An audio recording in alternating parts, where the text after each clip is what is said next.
So before I tell you my ত্রয়োদশ জাতীয় সংসদ নির্বাচনে সংখ্যাগরিষ্ঠতা পেয়ে সরকার গঠন করতে যাচ্ছে বিএনপি জোট। সব ঠিক থাকলে আগামী মঙ্গলবার শপথ গ্রহণ করবে বিএনপি চেয়ারম্যান তারেক রহমানের মন্ত্রিসভার সদস্যরা।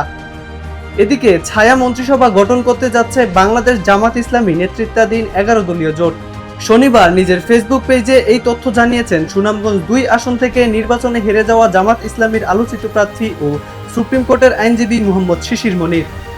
ফেসবুক পোস্টে তিনি লিখেছেন, আমরা ছায়া মন্ত্রী পরিষদ গঠন করব ইনশাআল্লাহ। একই কথা জানিয়েছেন জাতীয় নাগরিক পার্টির মুখপাত্র আসিফ মাহমুদ সজীব ভুইয়াও। রবিবার সকালে ফেসবুকে দেওয়া এক পোস্টে আসিফ বলেন, আমরা ছায়া মন্ত্রিসভা গঠনের প্রস্তুতি নিচ্ছি। স্বচ্ছতা ও জবাবদিহিতা নিশ্চিত এবং সার্বিক কার্যক্রমে ওয়াচডগ হিসাবে কাজ করবে এই ছায়া মন্ত্রিসভা। এছাড়া ঢাকা 14 আসনের নবনির্বাচিত সংসদ সদস্য ও জামায়াত নেতা মীর আহমেদ বিন কাসেম তার ফেসবুক পোস্টেও ছায়া মন্ত্রী পরিষদ গঠনের কথা জানিয়েছেন। ইমরান হোসেন, বাংলা পোস্ট।